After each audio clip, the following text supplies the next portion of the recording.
بسم الله. السلام عليكم ورحمة الله وبركاته. أكم جرتان خبجم توتا دا وتوتا خينيا أرى إما جبا تكون كبير به إمي جبا خونيس إما حالا يرورت ينيا خنا ممم من سيرة توبيا دكتور أبي أحمد إما قرتي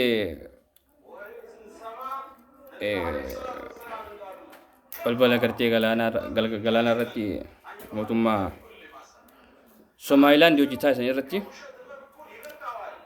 maaltu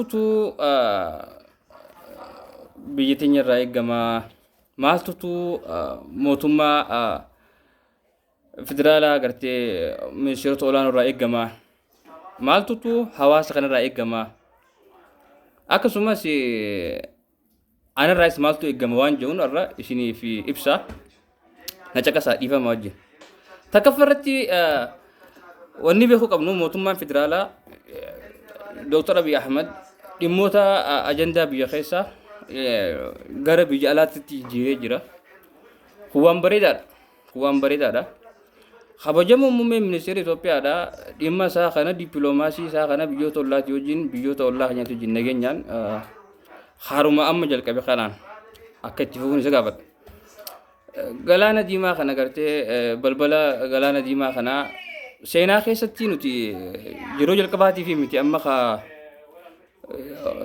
أكا سوماليان غرتي سوماليان تيجوكيا نوخانيتي مدبا خنا خوتاتي الرافيدا ما خوتا فرودا يتي ممم من سيراتي جيني ولي قلتي ونو متر خغان خوني نوف جل كبامتي برا موتما جدو غلايسا خيسا نتي أسي بربرا في حرار جدو غرتي جدولتم ما تكاد ألت غافة أمني سومالي تي في روموكم أقسم أفرد بلته دولة سلطانة تكون بلا ترتي خنا نوف مناخين يقول نوف هرامتي قرتي تري وري قرتي خراك هوا خوني يرود إيرا داف أشرتي خراك أسين قدولني تجود الدبنيا فن إنسان سني في كنجل كبتو مالا so مهم من السيرة توبيا كنجل كبي نجينا نتيافوف إني لما دا موتومو تنانو تراي موتومو تنانو تيف دامشي ننكبو إذن غافو موتومان ني فدرالا موتومان دكتور أبي أحمد